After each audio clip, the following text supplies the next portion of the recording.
Assalamualaikum warahmatullahi wabarakatuh.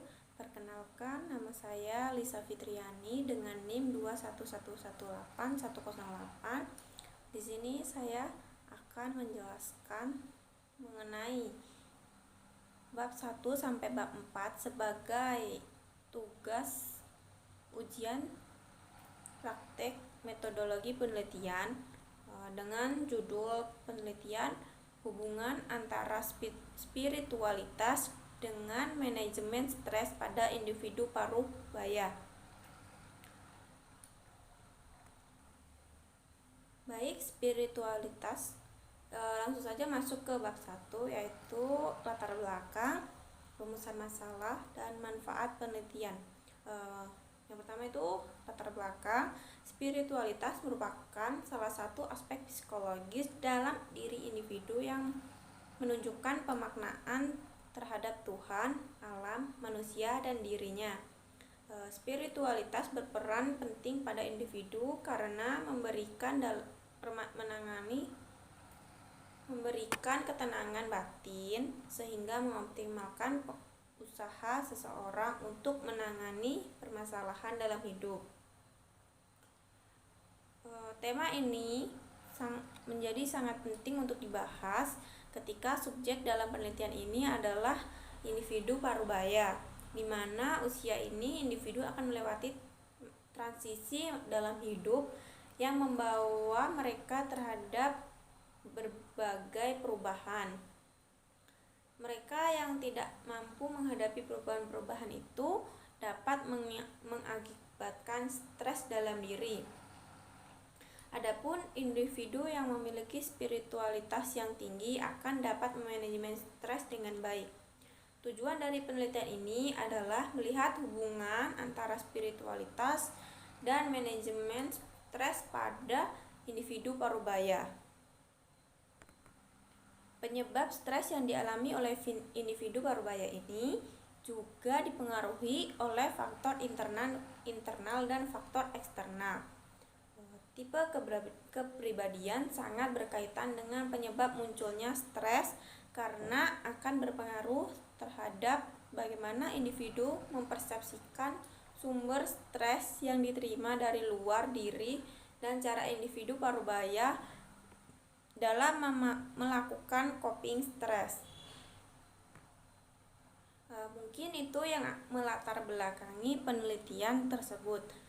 Baiklah, dari penelitian tersebut dapat dirumuskan perumusan masalah dalam penelitian ini ialah untuk mengetahui apakah ada hubungan antara spiritualitas dengan manajemen stres pada individu paruh baya.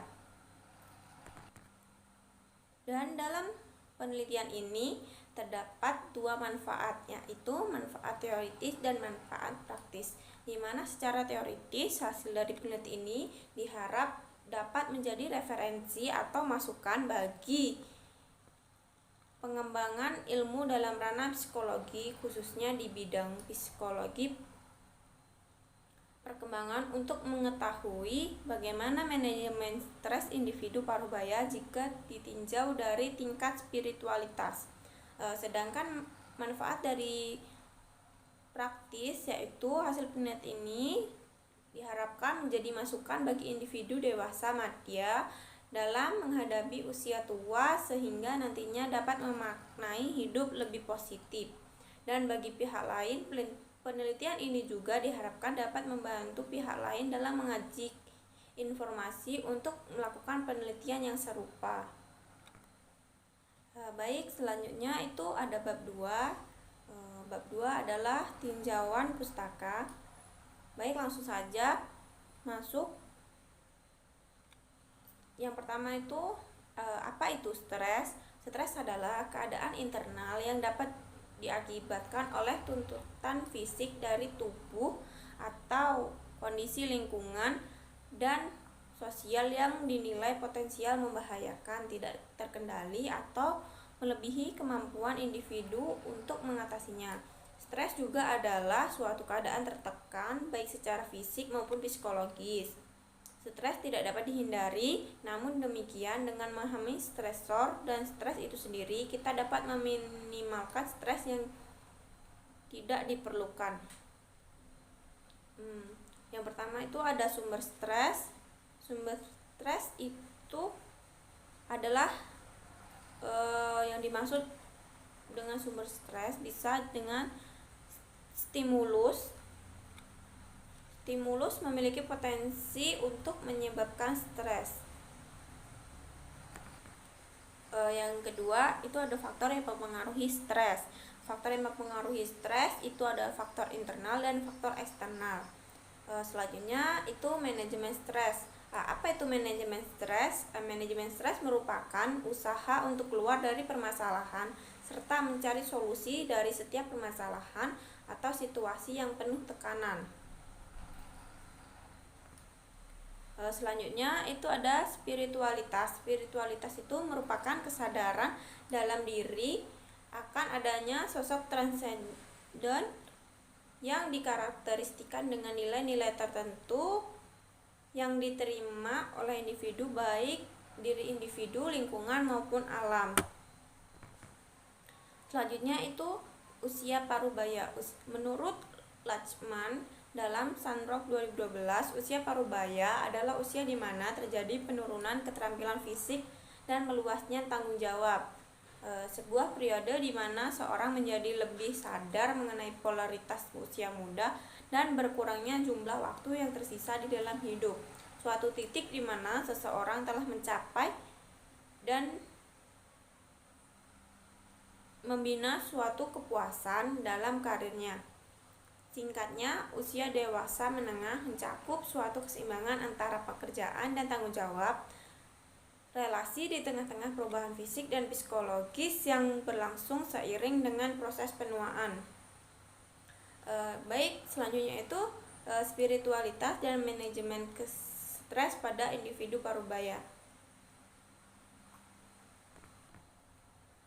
Dari kaitan antara dua variabel tersebut, maka perlu untuk individu parubaya dalam melakukan manajemen stres melalui penanaman nilai spiritualitas pada diri individu guna mengurangi stres yang ada sehingga nantinya individu parubaya dapat memaknai hidup dengan hal yang lebih positif, memiliki hidup yang lebih produktif, dan nantinya individu parubaya dapat melalui transisi menuju usia tua dengan fisik dan mental yang lebih sehat.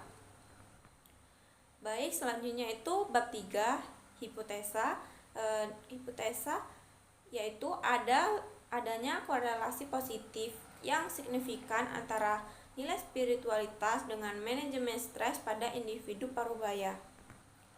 Baik, selanjutnya itu bab 4, metode penelitian. Metode yang digunakan penelitian yaitu pertama, rancangan penelitian. Penelitian ini menggunakan pendekatan kuantitatif, yakni korelasi untuk menguji ada atau tidaknya korelasi hubungan antar variabel bebas dan variabel terkait. Selanjutnya itu subjek penelitian. Subjek dalam penelitian ini adalah individu parubaya, baik laki-laki maupun perempuan. Batas usia dalam penelitian ini adalah individu parubaya yang berusia 40-60 tahun. Variabel dan instrumen penelitian.